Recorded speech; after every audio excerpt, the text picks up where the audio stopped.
चलते समय पैर फिसलना, संतुलन बिगड़ना या अचानक पैर भारी महसूस होना सिर्फ कमजोरी नहीं।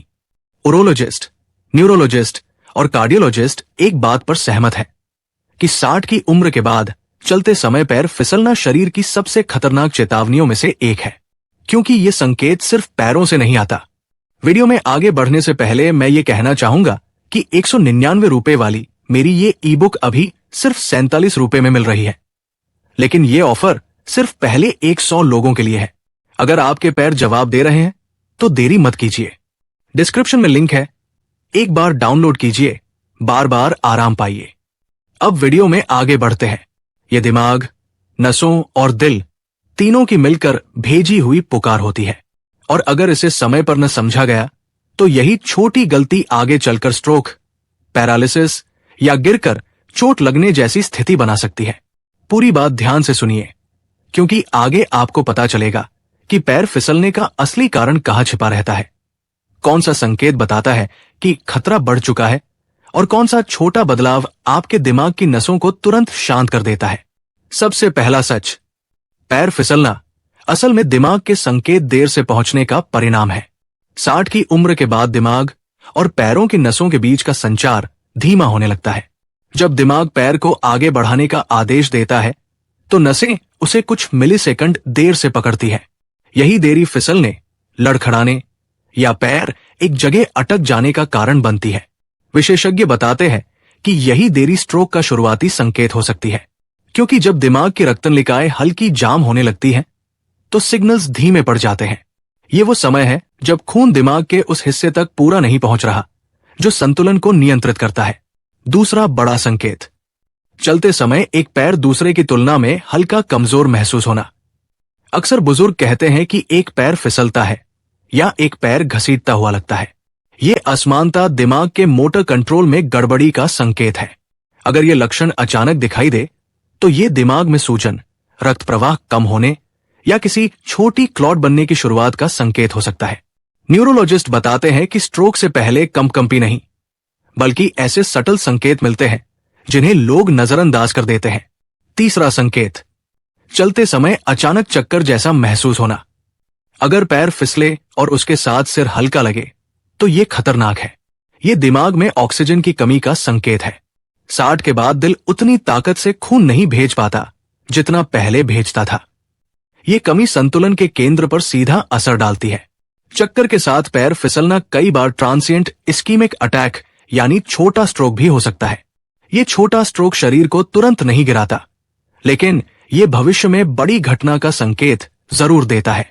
चौथा संकेत, पैरों में झंझनाहट या सुन्नपन के साथ फिसलना। अगर चलते चलते पैर सुन्न पड़े और तुरंत बाद फिसल जाए तो ये नसों के जाम होने का संकेत है। पेरिफेरल नर्व्स दिमाग से संदेश लेकर पैरों तक पहुंचाती है। जब नसों में सूजन, विटामिन B12 की कमी या ब्लड शुगर बढ़ने से नुकसान होता है तो पैरों की पकड़ कम हो जाती है। ये वही स्थिति है जहां डायबिटिक न्यूरोपैथी और स्ट्रोक के संकेत एक दूसरे से मिल जाते हैं। विशेषज्ञ बताते हैं कि सुन्नपन के साथ फिसलना सबसे खतरनाक संयोजन है। पांचवा संकेत, चलते समय पैर आगे जाता है लेकिन शरीर साथ नहीं दे पाता। इसे गेट फ्रीजिंग कहा जाता है। यह दिमाग की गहराई में मौजूद उस क्षेत्र की कमजोरी है जो मूवमेंट को स्मूथ बनाता है। यह समस्या पार्किंसन की शुरुआत, स्ट्रोक का खतरा या दिमाग की नसों के समय से पहले बूढ़ा होने का संकेत हो सकती है। छठा संकेत, चलते समय अचानक घुटना जवाब दे देना। अगर घुटना अचानक ढीला पड़ जाए और पैर फिसल जाए तो यह जॉइंट की कमजोरी नहीं, बल्कि दिमाग और नर्व कंट्रोल का संकेत है। दिमाग जब समय पर घुटने को मजबूत रखने का आदेश नहीं भेज पाता तो पैर मुड़ने लगता है। ये वो चरण है जब कई बुजुर्ग गिर जाते हैं और चलने से डरने लगते हैं। अब सवाल यह है कि पैर फिसलता क्यों है। इसका असली कारण सिर्फ कमजोरी नहीं, बल्कि 4 छिपे हुए कारण हैं। पहला छिपा कारण, दिमाग में रक्त प्रवाह कम होना। यह ब्लड प्रेशर में उतार चढ़ाव, नसों के संकुचित होने या खून गाढ़ा होने से होता है। खून मोटा हो गया तो सिग्नल्स धीमे पड़ेंगे और पैर फिसलेगा। दूसरा छिपा कारण, विटामिन B12 और विटामिन D की कमी। ये दोनों विटामिन नसों को एक्टिव रखते हैं। जब ये कमी बढ़ती है तो पैर जमीन को सही महसूस नहीं कर पाता। तीसरा छिपा कारण, शुगर का असंतुलन। उच्च शुगर सबसे पहले पैरों की संवेदना छीनता है। यही कारण है कि कई मधुमेह रोगियों में फिसलना सबसे पहला संकेत होता है। चौथा छिपा कारण, पैरों की नसों में ब्लॉकेज। अगर टांगों में ब्लड फ्लो कम हो जाए तो पैर उठाने और रखने की कैपेसिटी कमजोर हो जाती है। अब जानिए कौन सा छोटा बदलाव स्ट्रोक का खतरा कम कर देता है और पैर फिसलना रोकता है।